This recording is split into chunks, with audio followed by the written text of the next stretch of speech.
Michael is the owner and founder of Printing Yes, a Vancouver-based film-friendly full-service print shop. Michael creates anything from banners, decals, to custom signage and more, turning your thoughts and ideas to reality.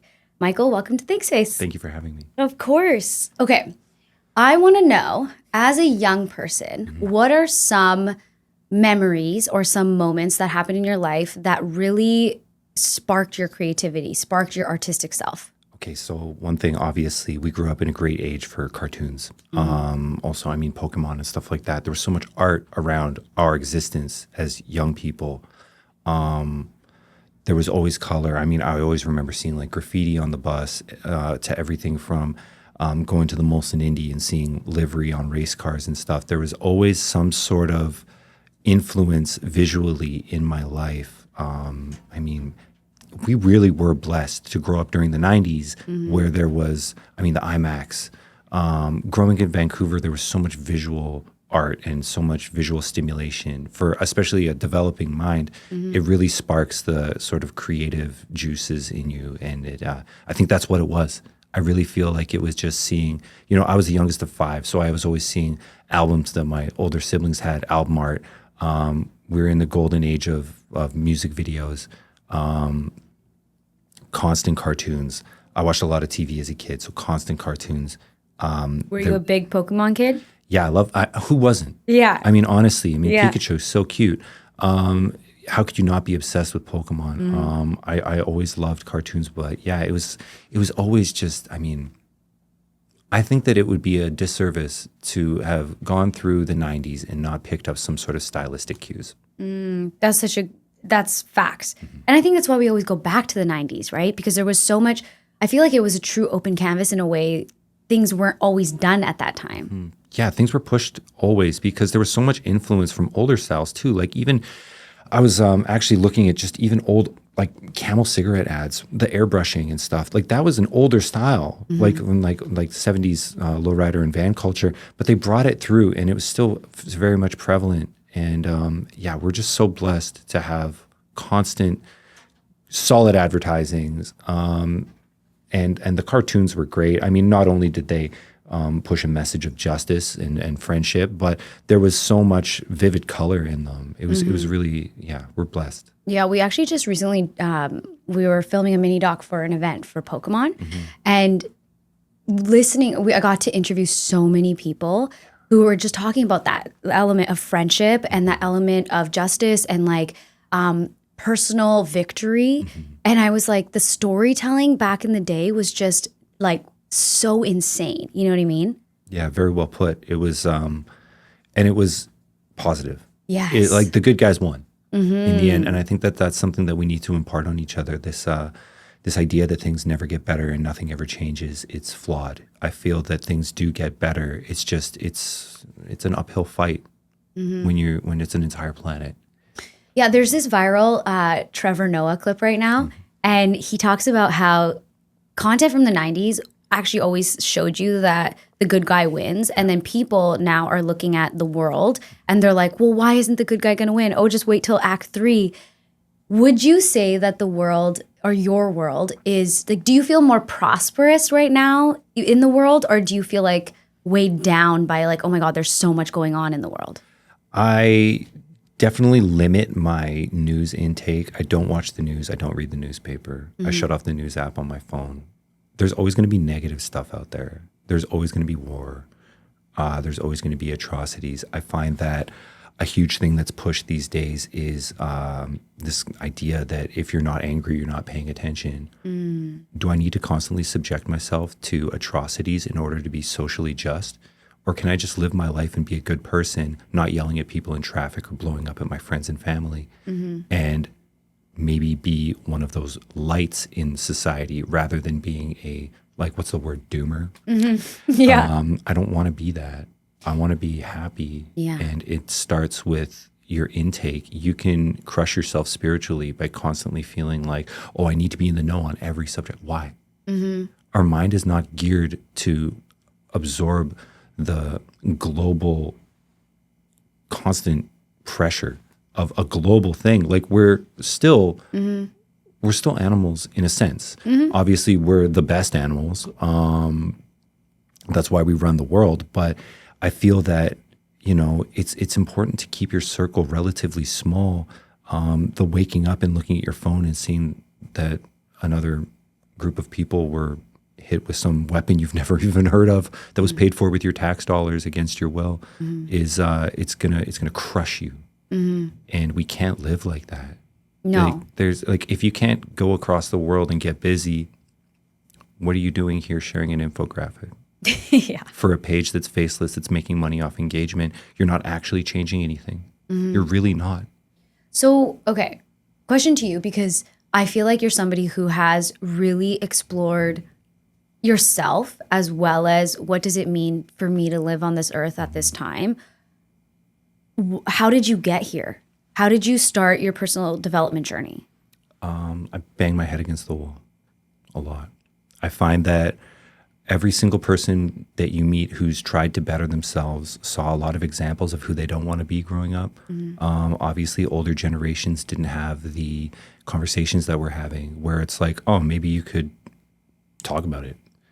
But again, there's a limit to how much you can talk about it. Like we were saying off camera, therapy doesn't go that far. You can only rehash old traumas so much. You got to find a solution. And the solution is to know that you woke up today. There's a reason why you're here. Enjoy it. Be grateful for it. Because even our grandparents didn't have hot water. So even just taking a shower, how could you be bummed out in a hot shower? How could you be bummed out? We have faster cars than ever. We have computers in our pockets. We live in the future. Except if you're constantly thinking about the past, oh, this happened to me, that happened to me. It happened to everybody. Everybody has gone through things. And a lot of people you meet have gone through worse things than you. I find that most of the people that are the kindest have gone through the worst things. Why do you think that is? Because they don't want anybody to feel the way they did. I think that's what it is. Because they've been hurt. And they don't want to perpetuate that. Truly healed people don't say, oh, it was hard on me, I got to be hard on you. That's the cop-out.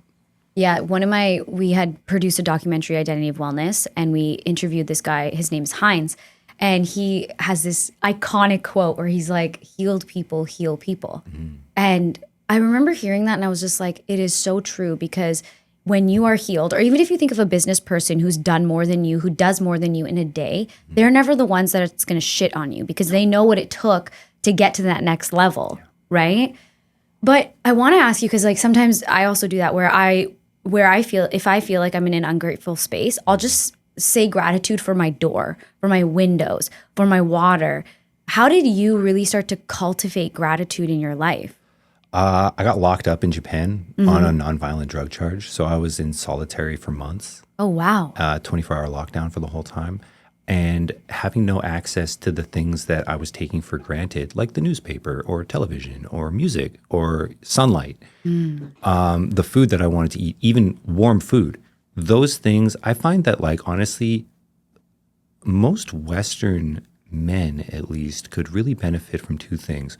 One of them is going to jail, and one of them is getting the shit kicked out of you. Okay, you got to double click on both of those. Okay, for one, there's so much entitlement. And there's also very little consequence. People are used to the internet where they can just run their mouth all the time and they never got to deal with the consequences. If you haven't really faced consequences, you're going to walk around thinking that you're untouchable and you're going to hurt people, which is not okay. You can't go around just being this constant bully. It's a bullying thing. And the people who do the bullying are the people who were bullied and didn't get over it. Like, oh, this is just how the world is. The world's hard. I got to be hard too. What are you talking about? You got to look at yourself and look at your shit. What kind of person do you want to be? Yeah. What kind of person do you want to be? Like, because at the end of the day, people remember how you made them feel. They might not remember your name. They'll remember how you made them feel. But that comes from scope, right? So you have to have scope to be able to see that. And I didn't know that you were locked up. That's very interesting, because how did that change your scope? Because that's what I'm hearing from you, is it gave you perspective. It knocked me down a peg. I realized that there's consequences to thinking you're untouchable. Being in a foreign country that doesn't take drugs very lightly and having drugs on you is a great way to get yourself humbled, because there's no calling a lawyer. There's no calling my family. I'm on the other side of the world. It's you're in there with other people who made mistakes. Nobody's proud of themselves. And you're all being humbled at the same time. So what was it like to be in a space with a bunch of men like that, in that space? I got along with everybody. Yeah. Yeah. One guy checked me and we kind of went at it, and then we became good friends. And from then on out, he told everybody I was cool. And obviously there was a massive language barrier, but within, I think by the end of the first weekend, I was cool with everybody. And I mean, the guards made it hard enough. So I found that the inmates just tried to look out for each other. There was actually a really good sense of camaraderie in there. And I'm grateful for it, obviously. It was a massive development. Nothing happens by accident. Yeah. And it's, I'm forever grateful for the experience, even though a lot of people are like, oh my God, you can't sit around moping, right? It's your life. You only get one of them. Exactly. And and that's the thing about life, right? Where did I learn this? Life is not just the happy moments, it's the sad moments. You want a big life, you got to have both, and there's balance. So how are you going to appreciate a good moment if you've never had a bad one, right? No rain, no rainbow. So you got to have these moments that are difficult and maybe, where you feel scared because you don't know, because the charges there are crazy. It's years and years. Yeah. But, I got lucky. The judge saw that they were starving me. I'd lost like 26 pounds in there. And they were like, he was like, yeah, you're going home. You're doing a suspended sentence. I was super blessed that I got my judge. The prosecutor was furious that I didn't get years on it, but we're home now. Yeah. So as soon, and you know what, honestly, I feel like the time without stimulation allowed me to plan the life that I have now. Okay, tell me more about that. Because I was going to ask you, I was like, what's something that you got out of that experience? Because obviously you got a lot of perspective and grace for yourself, but what's something that you got that you didn't expect to get? Quiet. So much quiet. I was able to buy a notepad, and they would lend you a ballpoint pen for a few hours a day. And there was a few English books in there. And some of these books had so much insight in them. And, there was a bunch of Paulo Coelho books. So I read The Alchemist. I read By the River Piedra. And my mom shipped some books out to me. She got me actually a Tony Robbins book that taught me visualization. Yeah. And game changer. Game changer. So I started doing that thing where you attach extreme emotion, obviously with no distractions and outside influence and almost constant quiet.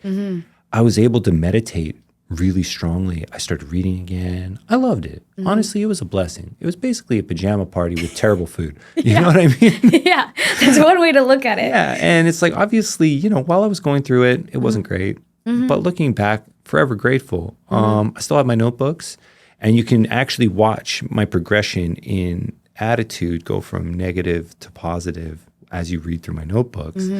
And nearly everything I wrote down has come true since then, from cars that I own to the success of my business, just to personal development, things that, what's the word I'm looking for? Maybe not a word, but it never looks exactly how you visualize it. It's always better. It's always better. It's always better because you can't expect it because you've never seen it. Okay, I want to ask you, what's your concept of faith, or what do you believe? Oh, like I believe in Jesus Christ for sure. I didn't, because I saw some crazy shit as a kid, and obviously I had that very dead end road mentality of, oh, if God's real, why do bad things happen? And obviously as a young person, you see things very black and white. So I went for about 10 years not believing in anything, and look where that got me. I always think believing in nothing must be so lonely. Yeah. And it's also just like, okay, you're really that smart? You look at the Oxford Dictionary, you think that just happened? Yeah. No, there was an intelligent mind designing that. Look at the world we live in. It's perfectly balanced. Everything makes sense. And yeah, it actually was like, it was interesting because, I've had girlfriends that were like, oh yeah, I'm Christian. And they're like, wow, you have a lot of grace. I noticed that. You have like so much grace to you. Something that I don't have. Even though, in my later 20s, I was like, yeah, God is real, obviously. And I started to kind of realize that my bleak outlook was not getting me anywhere, and it was flawed, period. And So what really turned it around for you? And how old were you when you were in jail? Good question. 30. Yeah. Oh, very interesting time in life to be there. Yeah. Yeah. Because I felt like, fuck, this is where I'm at 30. Yeah. And especially back then, the perception of 30 was so different. It was. Yeah. Yeah. Because that was about 9 years ago. Yeah. So, yeah. Because, I'm turning 39 this year. But, yeah, what happened was I had a few things fall apart in my life from a relationship that I totally thought was the one. Obviously, running a startup is difficult on relationships, so it was hard for her to trust me even after years. It just didn't work out. Not everybody can be with an entrepreneur. I'd finally put my walls down too, so it set me up for a big fall. That one hurt. And then a month later, my dog got run over in front of me. So I was like, okay, please don't take anything else from me. Like, God, I'm sorry. Like, that's literally what happened. I was sitting in my car, beating the shit out of my steering wheel. And I managed to bend a Mercedes steering wheel. I was punching it so hard. And then I just was like, all right, God, I'm sorry. Whatever you want, like, I'll do it. And in that moment, I was just like, you're who I got. And you're who's got me. And you obviously always had me. So how did he speak to you in that moment? I just got calmer. I mean, you lose so much in a short period of time that there's almost like I'm still very afraid of losing more. I still had so much to lose. But I lost two things that were very important to me, obviously. And I realized that a lot of it was my fault. And I had to own that. And in that moment, I really stopped blaming people for shit. I had already stopped to a sense. Yeah. But in that moment, I'm sitting there in the car and I'm like, this is my fault. Radical responsibility. Yeah, this is my fault. I should have been more present in my relationship. I shouldn't have walked my dog without a leash. This is my fault. And, obviously, you just wish people the best when they're gone. Obviously, no hard feelings. You still love people. But I had to start, like, loving myself in a tough way. And obviously, that was, trial and error. I went from, like, beating myself up too much to realizing that everything that's happened, good, bad, or neutral, has been info that's helped me along the way. And if you can find the good, or at least find the bit of truth, you're leaps and bounds ahead of where you were before that happened. These things need to happen because that's development. Question. Would you say that, I'm going to say, like, pre your humbling era, were you the type of person who thought he was invincible, or were you the type of person who didn't really know what he was capable of? I was a scared person. I would say that I was scared. I was scared of almost everything. I was scared of the people around me. I was scared that people would think that I wasn't of value. I had not realized my value because I was still putting my faith in acceptance from other people, constantly being let down by that. Especially, Kevin's known me since I was 19. And Kevin knew the friends that we all had met through. I was getting my validation from other people, not realizing that they didn't know what they were doing either. They weren't even being them true selves. And I remember when I kind of just softened my heart and I realized I don't need to be this caricature of a caricature. And it was just this constant rehashing of, like, because I remembered this, it was in my mid-20s. Anytime I took advice from my friends on, like, girls or something, blow up in my face. I was like, I'm going to start listening to myself. And that's when it started getting better. Obviously, none of them worked out in the long run, but I had a longer shelf life. And that's when I think that mindfulness and clearing the noise out, being able to just focus on your source code, for lack of a better word, is when you're going to do the right thing. You can't guarantee that the other person is going to be aligned with that, but aligned people don't link up with unaligned people, and vice versa, because your energy makes them uncomfortable. Yeah, facts. Right? So, you know, as somebody who owns a brand, a lot of people drop off. Oh, you changed. Like, yeah, thank God. You know what I mean? And it's like, and, you know, it's okay. I wish you the best, but, you know, you don't have time to hang out. I don't have time to hang out. I'm approaching 40. I'm blessed to not have any illnesses. I'm blessed to not have any financial nightmares. And, you know, I don't have any kids. I have all the free time in the world to pour into something that matters to me. I think that's, you know, that's where these clearances of responsibilities and maybe unions, like with friendships or relationships, it's one of those things that's a blessing. Like, are you going to be able to double down or not? And when these things are cleared out, you have this energy that you can just pour into your passion. People love it when you're in your passion. Because you're so you radiate differently. Yeah. Exactly. You radiate differently because there's no, it's good stress. Because there's good stress. And they see you having faith in your vision. And we get so caught in our minds that we don't realize how many people are watching us. Tell me more. We inspire people every day by being authentic. And out of nowhere, I mean, you know how many people know you that you don't remember? Yeah, it's insane. You feel like a bad person, but it's not that. It's because people are watching. And a lot of quiet people are watching, and people are watching quietly. And when people see somebody who's young and maybe not looking conventional, I know what I look like,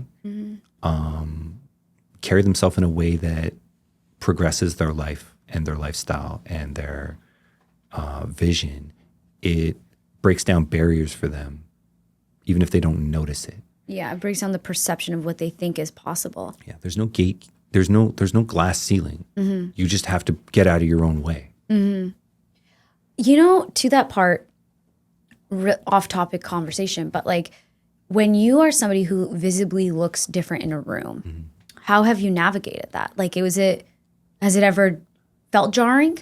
Yeah, I mean, there's always times where somebody says some dumbass shit. Like, oh my God, you got a lot of tattoos. It's like, yeah, man, water's wet. I know, I paid for every one of them. I was there. Yeah.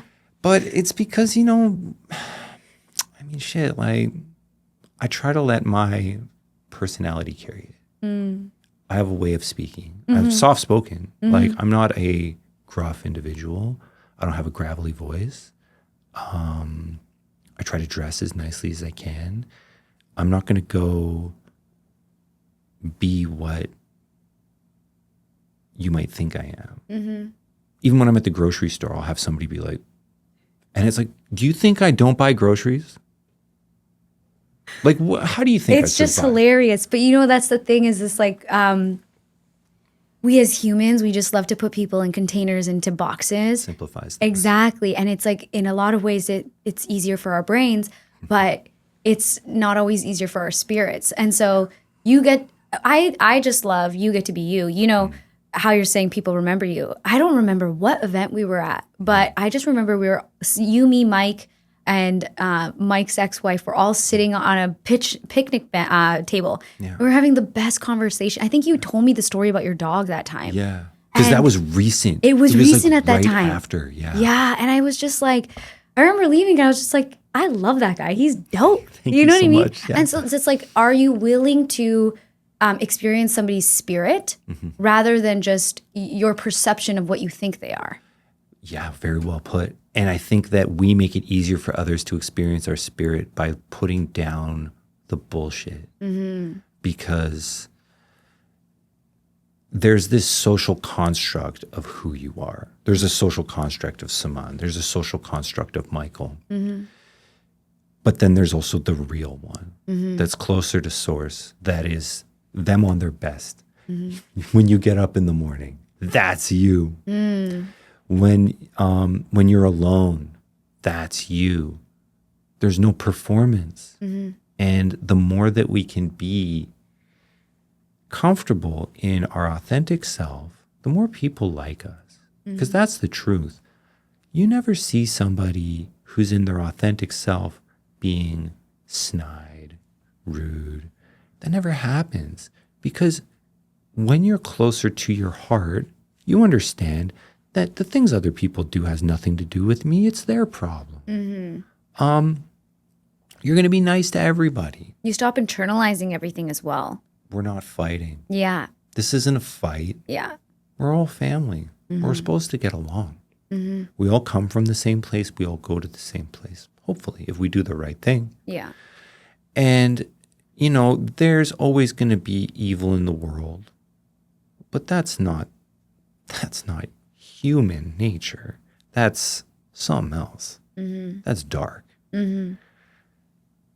If you can avoid the psyops, because there's no way you're not under a psyop 24/7. If you can avoid the influence of negativity and just be grateful for the little things. Oh man, I hit a green light every hit. That's amazing. What are the odds? Or, oh, I hit a red light, but oh, there was a cop up there that was pulling people over. Let me just put my phone away. Yeah. You know, these things that happen for us, because nothing happens to us. Everything happens for us. Good, bad, or neutral, whatever. If you can see it as a teaching experience, there's a lot of knowledge to be gained. And that's why it's always important to speak to people who are a couple years ahead of you in your goal. Don't talk to somebody who's 20 years ahead of you. They've lost connection with your spot. Yeah. A couple years ahead. Always talk to somebody who's doing better than you and shut up and listen. Because this person is going to impart knowledge on you just by speaking. Walking in a room thinking you're the smartest person in the room is a sign of arrogance. Yeah. It's a weakness. It's a major weakness. And I think that it's a program that a lot of people get put into. I've had a lot of people who are college educated belittle me. Yeah, sorry that I didn't go to school.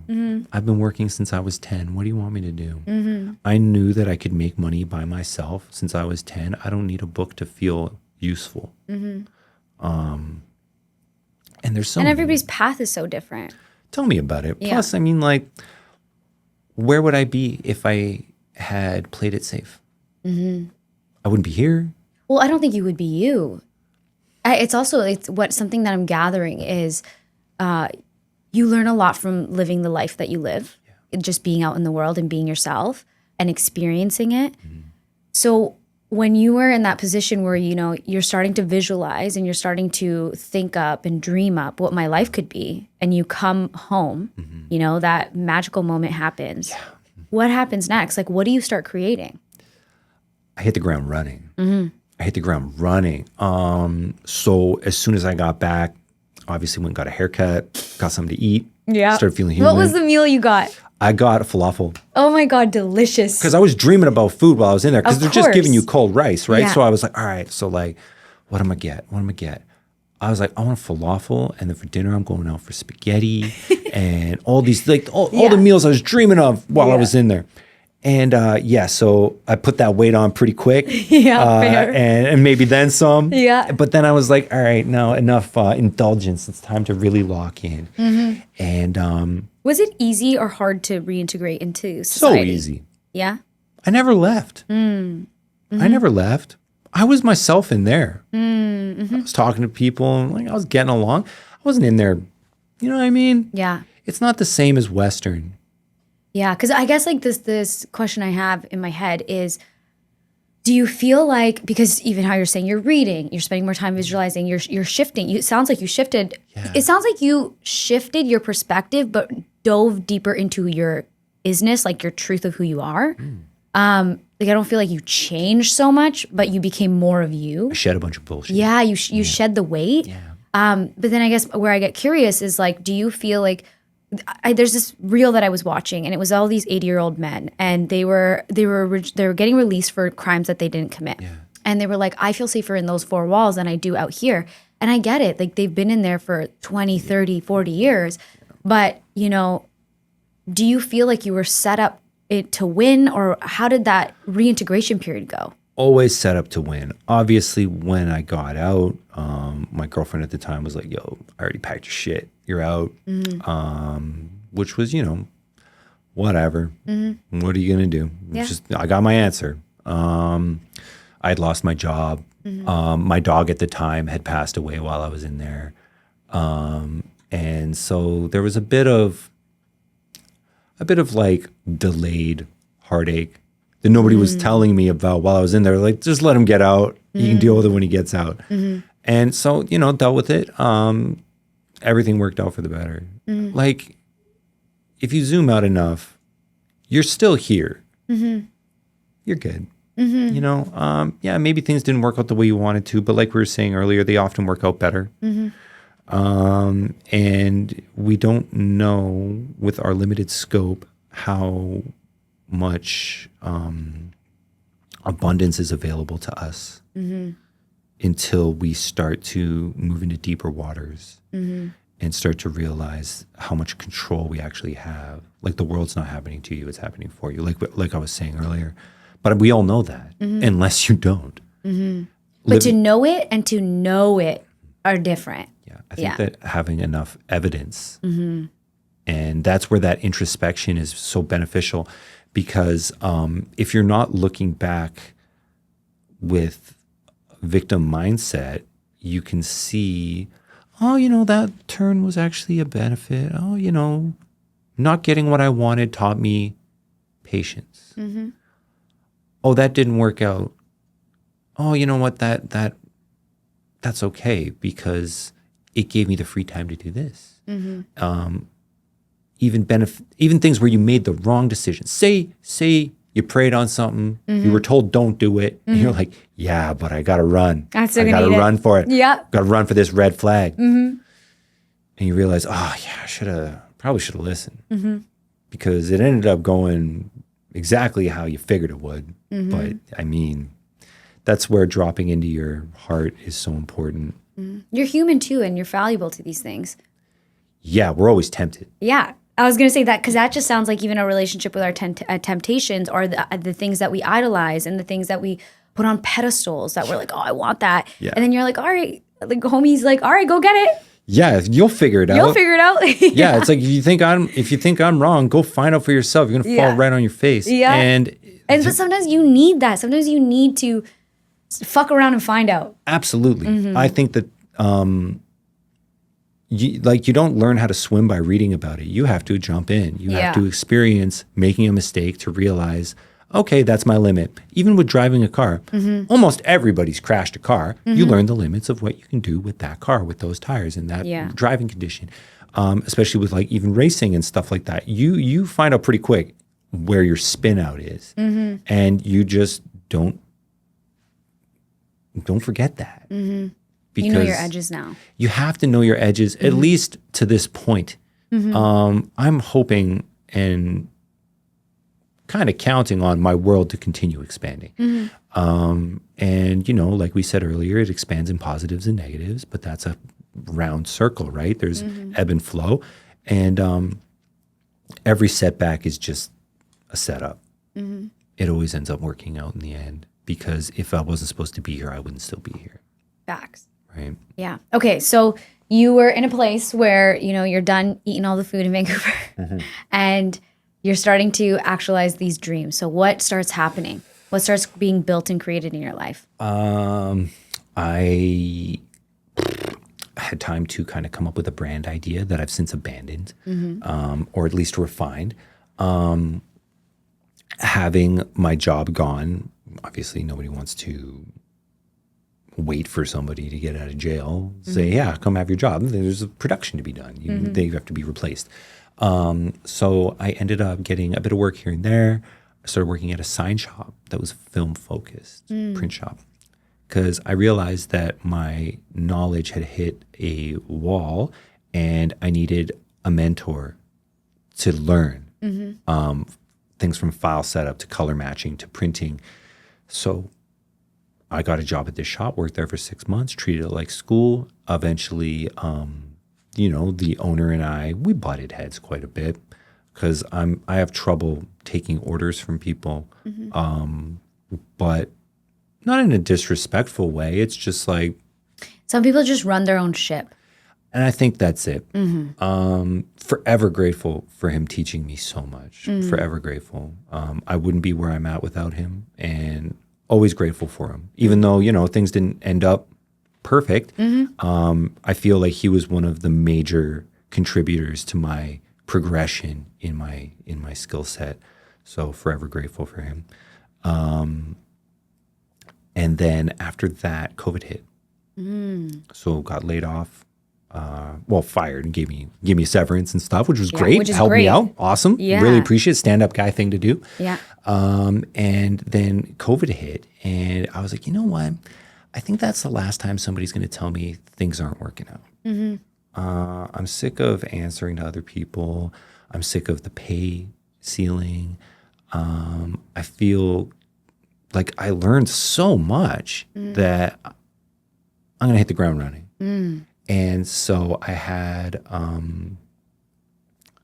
I've always had cars. So I had a sports car. I had a couple arcade machines. I sold them. And a friend was like, yo, I got some space in my shop. You can rent it out. And so when I had sold those things, I bought my first printer. And, first month I made enough money to pay rent. It was like $1,200. Yeah. And then the next month, I think we did like $8 or $9 grand. Yeah. And what were you thinking, like, I'm going to print? What were you thinking I'm going to make? Liveries for race cars. Okay, sick. So because I love motorsports, that's my passion is motorsports. And obviously there was a huge space. Nobody was styling cars in the way that I've done it. I created this. I can give myself credit that nobody in the Vancouver area or Canada, period, was doing what I've done. And I hit the ground very ambitiously, was given great opportunities to showcase my skill with some great drivers. Obviously, it was all sponsored because, you got to give a lot to get anything, especially in the beginning. Yeah. Those cars went great, super well received. After that, I had grown out of the space that I was in and realized, I got enough money, I can get my own space. So I got a starter shop, a little 1,000 square foot, kind of a dump. We moved in, there was a pile of dirt in the corner, spiders and stuff like that. But, get out the broom, get out the mop. I think I remember the reels of you cleaning up the space. Yeah. And from there, I was there for 5 years.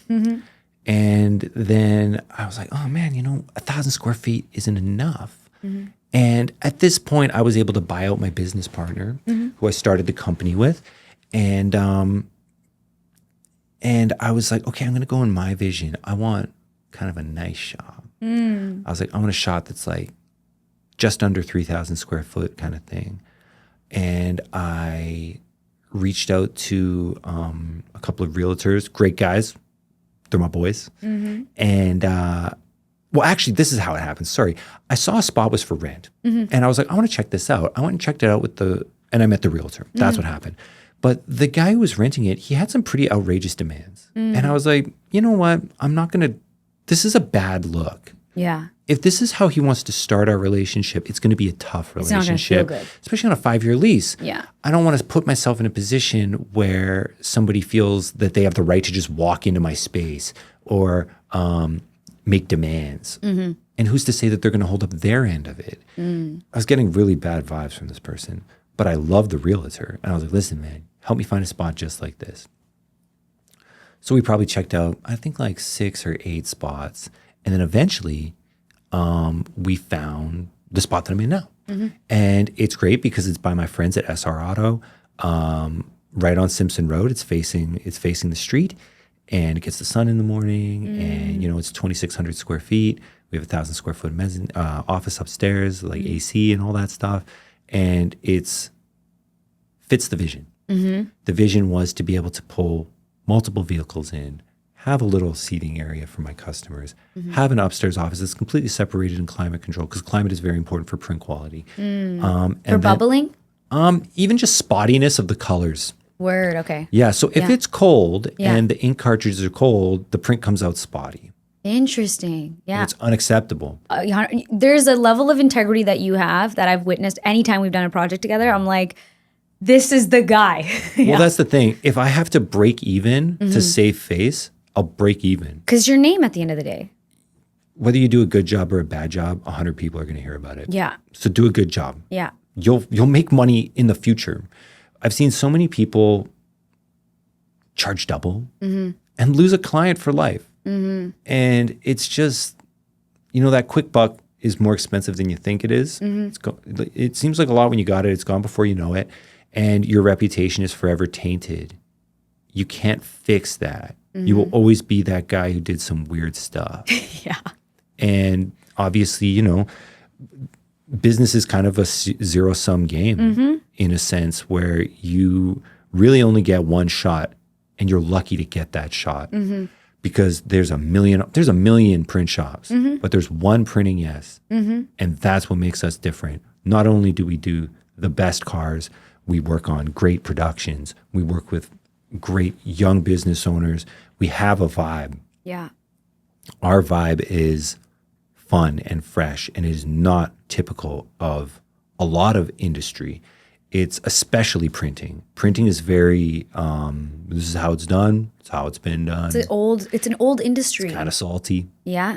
And we live in the era where customer service counts. They can go anywhere. And most people don't even want to go out. They want to order it online. So if you can offer a personal touch and be pleasant to be around, I think that being pleasant is super underrated. People are like, well, you got the job. It's not enough. 100%. But I just never understand people.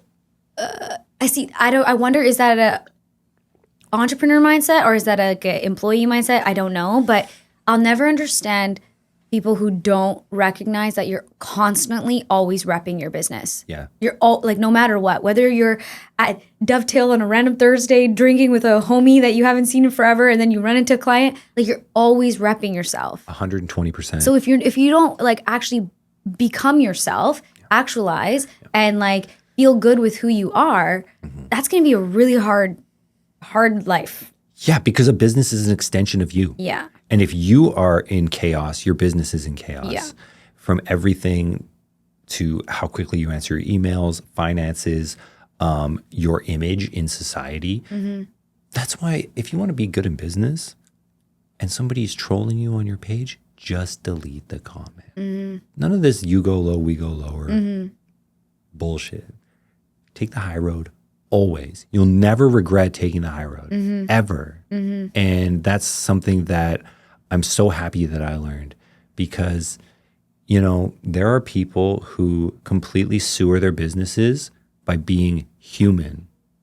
You have to be superhuman. You have to be above all of this because you only get, somebody told me this. Nobody notices when the mouse is biting the lion's tail. Everybody knows when the lion roars at the mouse. When you're up here and they're trying to pull you down here, just stay here. Yeah. They look goofy anyway. So just forget about it. They're going to do it to somebody who has less to lose. Yeah. And that person will handle it for you. When you have a lot to lose, don't lose it. Because it's a very, very long fall down. And when did you start knowing you have a lot to lose? Because there's definitely a gear switch moment in business when you realize that. Yeah. I realized that. When did I realize I had a lot to lose? I don't know if it all happened at once. I think it was a slow crawl, but I've had a lot of amazing business friends because it's easier to make a friend out of a client than it is to make a client out of a friend. And some of my clients have become my best friends. A lot of these guys are way ahead of me in business.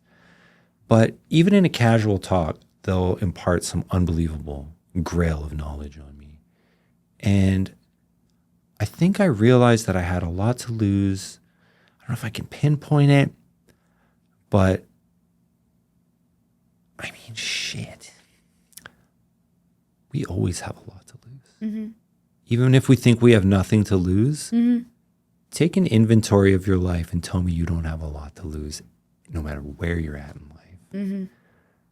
But yeah, that's a tough one. I don't know if I could agree pinpoint with you, though. it. Like there's a lot of crawling moments. You know, something that's coming up for me is with Dankmart. There were a lot of companies that were like they were like taking our the photos. jank marts. Yeah, but you know what? It was just, and it was tough for me because as the marketing lead, I was like coming up with these campaigns. I was coming up with these productions and these shoots and this and that. And then I was like, I have more to lose than these people. And so just keep. They don't have your brain. They can copy you, but they can't get ahead of you. Exactly. And so I was like, okay, cool. You're onto something. Keep going and just keep doing it. And like you said, the lion can't scream at the mouse, right?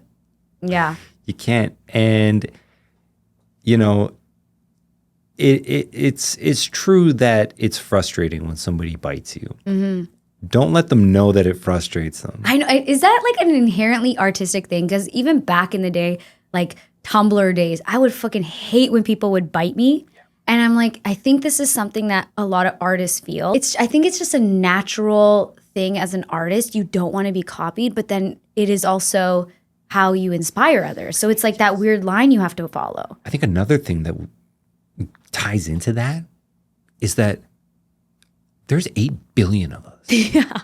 We're all connected to source. Yeah. Who's to say that we're the only one that got that download? And that's so true. You know? Yeah. I remember sitting around with people.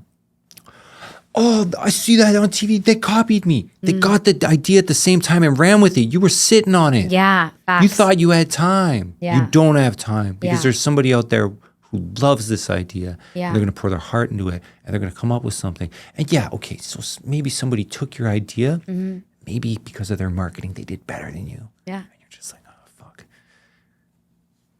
But It's you just a have to lesson. take it. You It's a don't know lesson. everything about the situation. Yes. They might not even be fulfilling their orders. Mm-hmm. Yeah. And you know what? Even in that, like I've really come to, like in my belief is that, you know, I do believe that people will get the same ideas. And sometimes like when they're actualized, they won't digest to the same people. For sure. Right? Like this same podcast could be gold for somebody and to somebody else, they could just throw it away. Yeah. Yeah. And plus, like, I mean, who invented the podcast? Who invented the sidewalk? Mm-hmm. At some point, it becomes public domain. Mm-hmm. And it's just, we got to just be thankful for these means to express ourselves and to have conversations and stuff like that. I know that feeling when somebody copies you or comes into your shop, asks a bunch of questions like they're your friend, and then runs with it. Oh my God. I've had it. I've been in that situation. But you know what? Mm-hmm. They might get a few bites, but they'll never get the whole plate. Here today, gone tomorrow. Mm-hmm. Forget about it.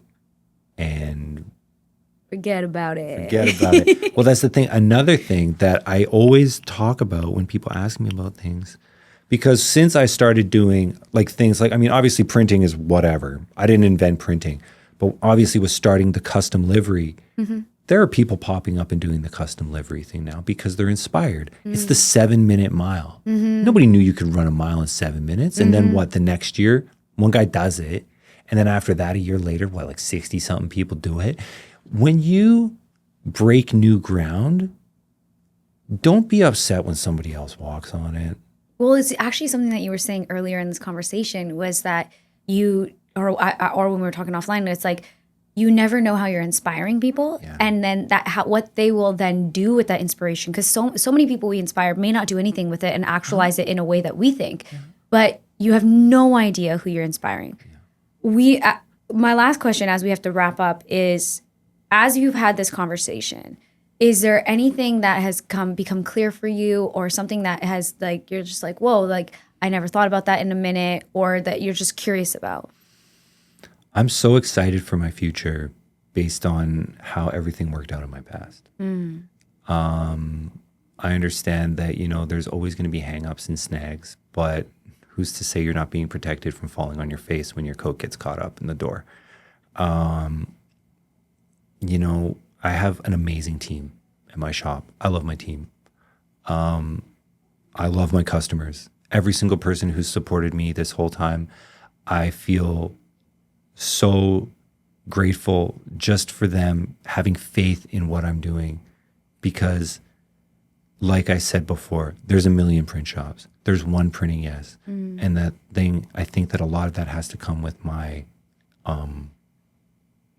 humanity. I'm a real person. This is how I talk to everybody. And obviously you make people comfortable, so it's easy to talk to you. But when you're real, you don't need to worry about a huge marketing campaign or, oh, I got to lock in. No, this is how you are. You're comfortable. It's smooth. It comes off the cuff. It's normal. This is average Michael experience. I'm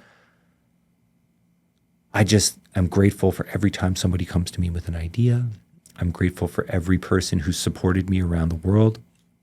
And I'm just grateful every day we wake up. Let's be happy about that. If you're watching this and you're wondering what you should be doing, just be thankful, because you got it so good. You have the internet. You're watching a video right now. You could be running for your life. Facts. We're grateful. That's what we're doing. We're staying grateful, and we're staying connected, and we're going to be kind to each other, because it's scary enough out there. The least we can do is treat each other the way that we want to be treated. These things are such simple things, but we get caught up in the whole class division. And oh man, remember, if at any point you're questioning somebody's validity or humanity, you've been lied to. Give them a break, because you might be the thing that keeps them from checking out tonight. If you're kind to them, you might be the thing that pushes them over the edge if you're cruel to them. Just be a good person. That's it. Your life opens up immensely, especially if you're trying to manifest something. If you can be real, and this isn't a fight. We're gifted. We're blessed. And you're going to have to fight for it, but you're not in a fight. Calm down. Just calm down a little bit. Yeah. Thank you so much for coming on the ThinkSpace podcast. Thank you for coming, and thank you for inviting me. Of course.